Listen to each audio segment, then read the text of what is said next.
Back to the heat now, and as we know, it's been a while since we felt any kind of rainfall. But despite this, one garden near Chelmsford in Essex is in full flourish. At Hyde Hall, they thrive with low rainfall, as Nikki Ford reports. Soaring temperatures and drought conditions, well, that's just how this garden likes it. We're in the driest region of the country. And so actually this was first started by one of my predecessors back in 2001. Principle being that what you do is you plant the plant, you might water it maybe a couple of times at the first, get it established, yeah, and then we haven't watered this since. So for some plants they have been watered for over 20 years. So what sort of plants do you get, Rob, in a dry garden?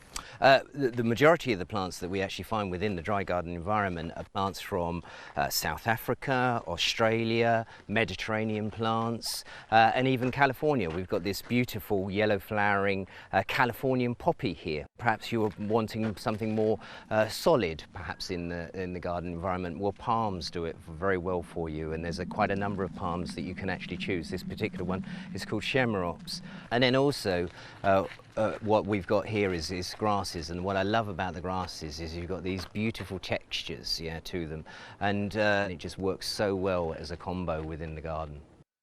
A stone's throw away and we're transported to something more familiar in their traditional hilltop garden. What a difference we've got here. I mean, look at this, it's so green. In fact, actually, lots of people are extremely jealous of us because we've got this beauty of the roses still managing, we've got the fabulous lawns, but that's because we can still water. No fear of a hosepipe ban here. They have their own reservoir, or water butt as it's known. This is quite some water butt. This reservoir can hold 10 million gallons of natural rainwater that's then reused within the gardens here. But there are some simpler tricks we can use on a smaller scale at home to water our gardens. Collect as much water when it does rain as you possibly can through water butts and stuff. I suppose perhaps actually even then putting pots or buckets outside. So that's how we look after the gardens we've got now.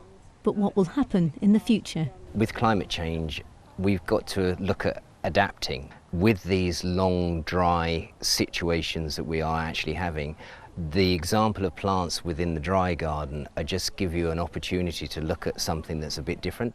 So if your garden's looking more burnt out than blooming, maybe it's time for a redesign of your own. Nikki Ford, BBC London.